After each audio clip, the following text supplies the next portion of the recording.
Assalamualaikum warahmatullahi wabarakatuh. Bertemu lagi dengan saya Sulastri SPDMH dalam mata kuliah Pengembangan Bahan Ajar dan Media Pembelajaran. Di sini kita akan membahas tentang materi konsep dasar media pembelajaran pada pertemuan 11 ini. Ya, adapun untuk submateri atau topik materi pada pertemuan ke-11 ini, yang pertama yaitu pengertian media, yang kedua pengertian media pembelajaran menurut para ahli, yang ketiga tujuan pembelajaran, dan yang keempat manfaat media pembelajaran. Nah, tujuan pembelajaran pada pertemuan kali ini diharapkan mahasiswa mampu yang pertama menjelaskan pengertian media pembelajaran, yang kedua mampu mengidentifikasi pengertian media pembelajaran menurut para ahli, yang ketiga mampu menjelaskan tujuan dari media pembelajaran, dan yang keempat mampu menjelaskan manfaat dari media pembelajaran. Ya, baiklah, langsung saja kita masuk ke subtopik pertama. Yang pertama, pengertian media. Nah, secara harfiah ya atau secara etimologis, media berasal dari bahasa Latin, yaitu dari kata medius yang berarti tengah, perantara, atau pengantar. Nah, secara luas media tersebut yaitu diidentifikasikan atau diartikan sebagai sebuah alat, bisa sebagai fotografer, ya, bisa juga sebuah foto, video, dan sebagainya. Itu alat untuk mentransfer atau menginformasikan sebuah informasi. Nah, kemudian media menurut para ahli. Yang pertama, pengertian media menurut Ajhar Arsyad, yaitu alat untuk menyampaikan atau mengantarkan pesan-pesan.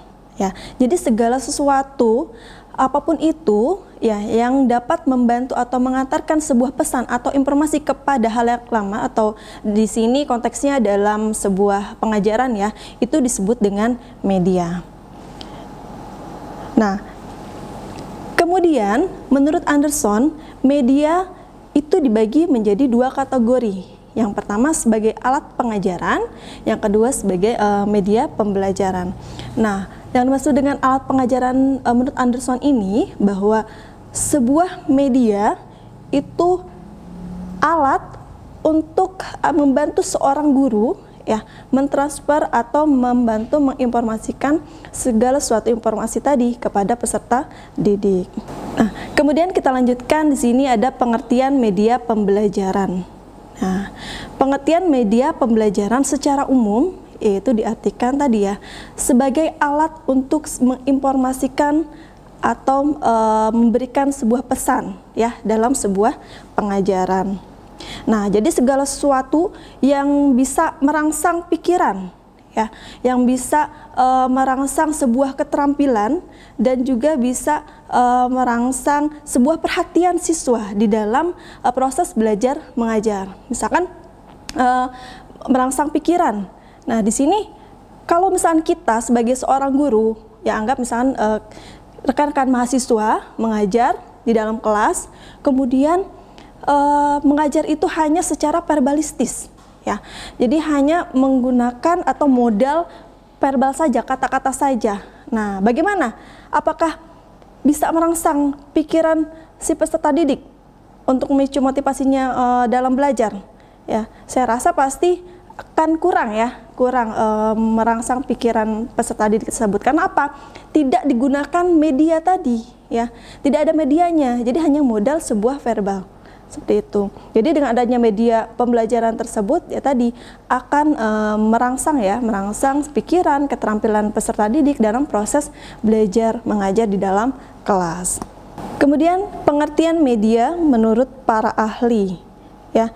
Jadi menurut Azhar, pengertian media pembelajaran adalah alat bantu pada proses belajar baik di dalam maupun di luar kelas.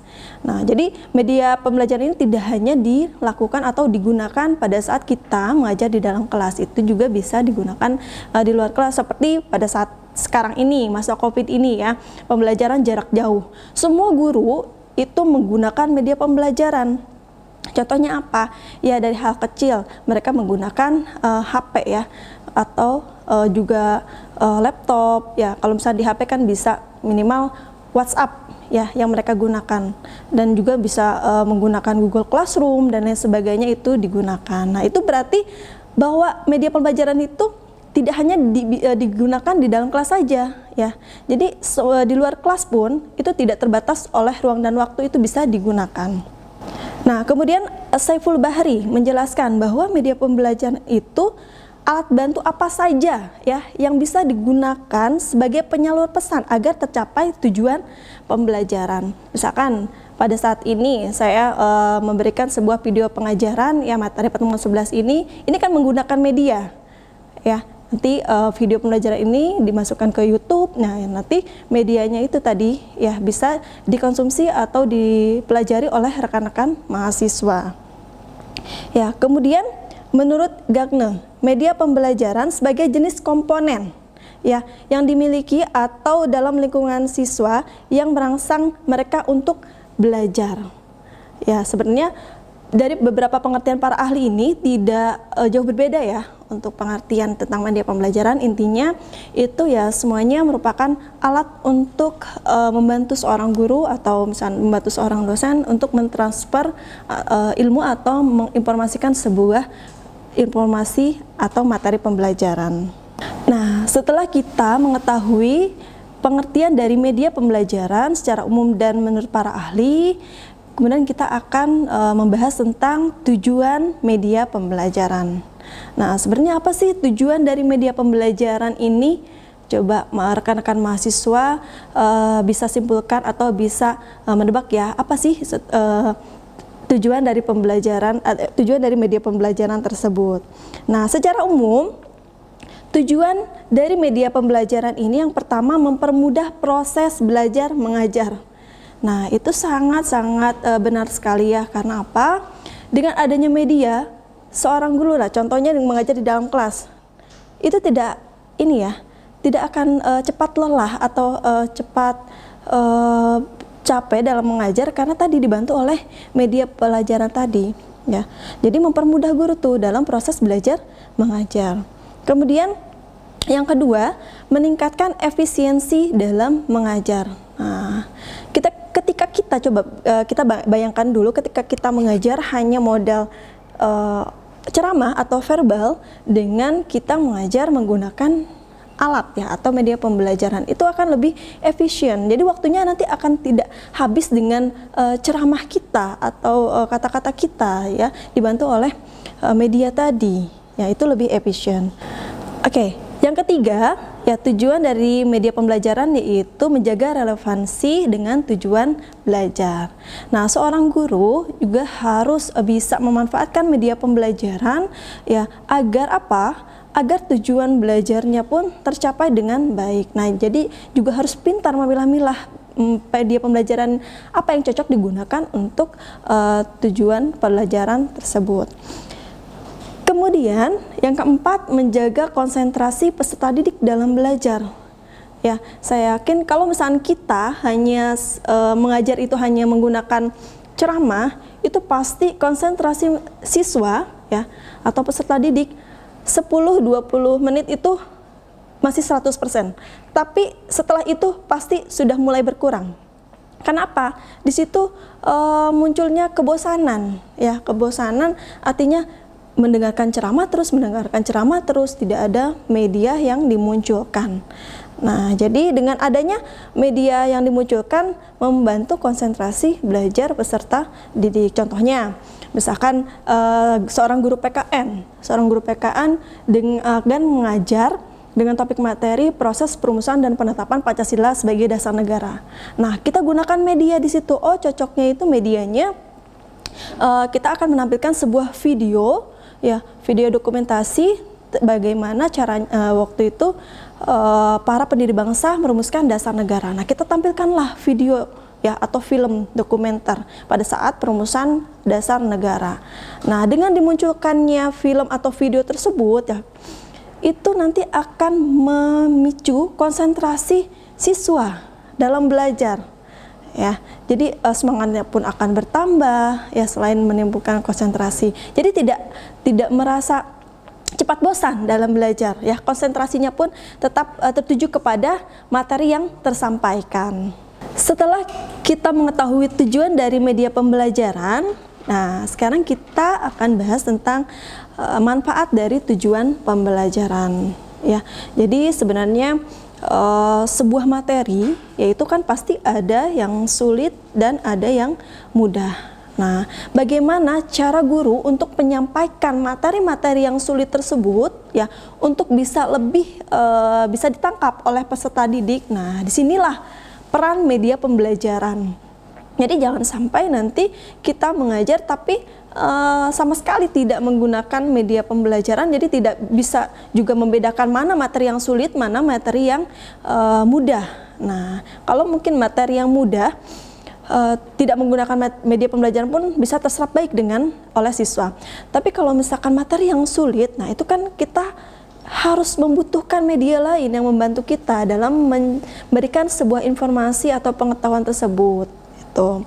Nah, di sini kita akan deskripsikan manfaat dari media pembelajaran menurut Camp dan Dayton. Nah, yang pertama, manfaat media pembelajarannya yaitu penyampaian materi pelajarannya dapat diseragamkan.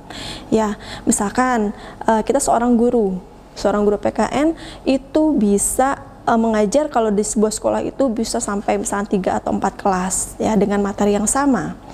Nah, itu dengan materi yang sama tersebut kita bisa menyeragamkan penggunaan media pembelajarannya.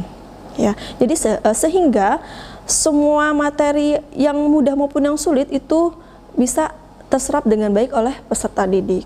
Kemudian yang kedua, proses belajar akan lebih menarik. Nah, sudah pasti ya, kita pasti bisa membedakan bagaimana sikap siswa atau respon siswa ketika kita mengajar hanya modal ceramah dengan ketika kita mengajar menggunakan media pembelajaran. Itu lebih menarik. Contohnya misalkan saya sendiri mengajar di sebuah sekolah. Nah, itu saya gunakan media pembelajarannya yang menarik. Misalnya menampilkan video, saya kan menggunakan, berarti kan media yang kita gunakan itu ada infocus, ada laptop, ya ada video yang kita tampilkan. Ya, nah jadi selain materi pembelajaran juga kita bisa berikan video-video yang memicu motivasi peserta didik. Nah, itu kan bisa membuat pembelajaran itu lebih menarik lagi. Yang ketiga, proses pembelajaran lebih interaktif. Nah, ketika kita menampilkan atau menggunakan sebuah media dalam pembelajaran, saya yakin akan meningkatkan interaktif siswa. Ya, kalau misalkan kita hanya ceramah, siswa hanya mendengarkan, terus kita yang capek. Nah, itu juga sangat tidak efektif. Jadi makanya kalau misalkan kita menggunakan media pembelajaran, itu pasti lebih interaktif lagi. Nanti sikap siswa pun nanti akan berpikir siswa itu akan lebih kritis. Gitu, bisa meningkatkan tingkat kritis siswa, terus bisa meningkatkan keterampilan berpikir siswa di situ. Karena ketika kita menemukan sebuah materi dalam sebuah atau dengan media, misalnya video, gambar dan lain sebagainya, itu mereka akan lebih pemikirannya itu akan lebih kritis. Saya berikan contoh seperti ini. Misalkan saya itu akan mengajar tema tentang norma, nih pelajaran PKN. Nah, kan itu masih abstrak, norma itu masih abstrak. Ketika kita membawa, contoh kecilnya media yang kita gunakan adalah foto atau gambar tentang perilaku norma. Misalnya norma agama itu perilakunya seperti apa, norma kesopanan seperti apa. Nah, ketika kita munculkan gambar atau foto tersebut, nah si anak itu kan pasti yang pertama berpikir, oh seperti ini. Jadi langsung mengena ya ke materinya. Terus berpikir kritisnya, oh ternyata selain dia bisa menambahkan atau bisa mencari contoh lain lagi. Oh ternyata yang masuk norma agama ini seperti ini contohnya, misalnya selain mengajar atau selain kita harus rukun antar umat beragama seperti ini. Nah, jadi itu memacu atau meningkatkan tadi sikap kritis siswa, sehingga di situ ada lebih interaktif lagi, ya, ada interaksi siswa dengan gurunya lebih baik seperti itu. Nah, yang keempat, efisiensi waktu dan tenaga. Nah, sudah pasti ya, kalau kita mengajar menggunakan media pembelajaran itu lebih efisiensi, khususnya tenaga kita. Kita tidak usah capek-capek berbicara panjang lebar menjelaskan tentang, misalnya tadi materi tentang norma adalah, macam-macam norma adalah. Ya, kita langsung saja, misalkan materinya tentang norma, tinggal munculkan saja. Nanti slide atau kita menggunakan PowerPoint yang munculkan slide, terus kita tidak usah menulis di papan tulis, mereka tinggal membaca, terus kita munculkan misalnya contoh perilaku norma agama apa, kita langsung munculkan foto. Nah, itu mereka sudah langsung bisa menangkap. Nah, lebih efisien ya tenaga kita, jadi tidak terkuras dalam mengajar itu. Kemudian meningkatkan kualitas hasil belajar siswa. Nah, di sini banyak ya penelitian juga sudah membuktikan bahwa dengan penggunaan media pembelajaran itu bisa meningkatkan kualitas hasil belajar siswa. Jadi banyak faktornya, bisa jadi dengan penggunaan media pembelajaran tersebut kan motivasi siswa untuk belajar itu mereka lebih baik ya. Dan kemudian jika motivasinya sudah baik, belajarnya bagus, itu kan nanti hasil belajarnya pun akan meningkat. Kemudian manfaat yang selanjutnya, media pembelajaran itu bisa memungkinkan proses belajar mengajar dimanapun, ya. Jadi bisa dilakukan dimanapun dan kapan saja, ya. Seperti contohnya sekarang inilah, ya. Kita mengajar bisa dari mana saja, ya, dari rumah, ya. Terus waktunya pun bisa kapan saja. Nah, itu sangat memudahkan guru ya dalam melaksanakan proses belajar mengajar terutama secara online ini ya, terutama saat ini. Kemudian yang terakhir, manfaat dari media pembelajaran yaitu mengubah peran guru menjadi lebih produktif ya dan inovatif.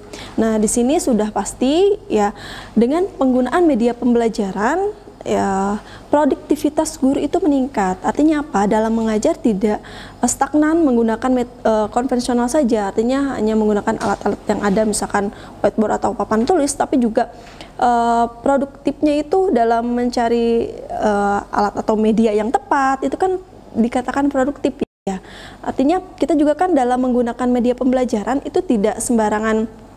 Jadi harus benar-benar menyesuaikan dengan topik materi yang akan kita ajarkan. Nah, disinilah nilai produktivitas seorang guru ya dengan menggunakan media pembelajaran.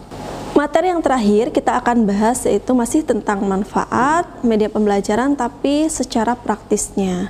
Ya, jadi secara praktis yang pertama ya manfaat dari media pembelajaran itu menjadikan sebuah pembelajaran menjadi lebih konkret. Ya, dari yang tadinya abstrak menjadi lebih konkret. Nah, contohnya seperti apa? Misalkan saya contohkan kembali dalam mata pelajaran PKN. Kita akan membahas tentang tarian, ya kan suku bangsa ya. Itu kan banyak membahas tentang tarian, adat dan lain sebagainya. Nah, peserta didikan itu pasti akan menerka bagaimana misalnya tarian atau contoh tarian dari Jawa Timur, ya Jawa Barat dan lain sebagainya. Nah, dengan adanya media pembelajaran, contohnya misalnya kita munculkan sebuah foto ya atau dokumentasi atau video tarian-tarian dari berbagai daerah. Nah, disitulah ya dari materi yang abstrak menjadi konkret. Jadi mereka tahu oh materinya tarian Jawa Barat seperti ini, ya tarian Jawa Tengah seperti ini. Ya, manfaat praktis yang kedua ya tadi media juga dapat mengatasi kendala ruang dan waktu. Jadi misalkan dari objek yang tadinya besar menjadi kecil. Seperti kita misalkan mau melihat dunia. Nah, itu kan terlalu luas sekali kan. Nah, pasti kita akan menampilkan atau memberikan informasi kepada siswa itu dengan peta atau global. Nah, kemudian yang luas, konsepnya yang luas ya, itu pasti kita akan berikan misalkan melalui film, melalui video, melalui gambar. Nah, jadi semuanya itu dimudahkan ya. Artinya disitulah peran media pembelajaran, bagaimana caranya tadi bisa menyampaikan segala informasi dari yang abstrak menjadi konkret, dari yang luas menjadi dekat, ya, dari yang besar menjadi kecil, itu bisa tersampaikan dengan baik kepada peserta didik. Yang ketiga, media pembelajaran itu dapat menyajikan objek yang langka, ya, ke dalam kelas. Misalkan objek yang langka itu apa? Misalkan dalam mata pelajaran IPS, ya, kita ambil contoh mata pelajaran IPS itu objek yang langka, misalkan contoh-contoh hewan buas. Nah, itu kan ada, kalau misalnya tidak menggunakan, ya paling mudah kita gunakan, tampilkan itu gambar, ya, atau foto. Tapi kalau misalkan kita mau menampilkan sebuah media 3 dimensi, ya itu juga bisa kita masukkan atau kita bawa ke dalam kelas dan bisa ditampilkan ke peserta didik, sehingga lebih nyata. Oh, ternyata hewan buasnya seperti ini, ya, kalau dari 3 dimensi seperti ini, kalau dari gambar seperti ini. Nah, yang terakhir, informasi pelajaran yang disajikan dengan media pembelajaran itu akan lebih mengena, ya, kepada siswa dan lebih terkesan di hati siswa, ya. Beda dengan guru yang hanya mengajar secara konvensional tidak menggunakan media pembelajaran dengan guru yang mengajar itu menggunakan media pembelajaran. Pasti siswa itu akan senang, ya, minat untuk belajar itu akan lebih tinggi, ya, dibanding hanya secara konvensional saja. Ya, pasti mungkin teman-teman mahasiswa juga merasakan nih, ya, misalnya pada saat sekolah itu bagaimana responnya kepada guru, ya, yang menarik pengajarannya dengan menggunakan media pembelajaran dengan guru yang hanya standar saja, biasa saja. Nah, biasanya itu akan lebih terkenang, lebih diingat, ya, lebih terkesan kepada guru yang variatif tadi dalam penggunaan media pembelajaran. Ya, baik, materi di pertemuan 11 ini kita sudah bahas, ya, dari pengertian sampai dengan manfaat media pembelajaran. Nah, jadi mudah-mudahan nanti bisa dipahami dengan baik oleh rekan-rekan mahasiswa, karena materi di pertemuan 11 ini belum selesai, ya, tentang konsep media pembelajaran. Nanti akan berlanjut di pertemuan ke-12, ya, masih tentang konsep media pembelajaran, yaitu nanti kita akan membahas tentang klasifikasi media pembelajaran dan jenis-jenis media pembelajaran. Oke. Saya ucapkan kurang lebihnya mohon maaf. Ketemu lagi nanti di pertemuan ke-12. Tetap semangat belajarnya. Semoga sukses sampai akhir pada mata kuliah ini. Terima kasih. Assalamualaikum warahmatullahi wabarakatuh.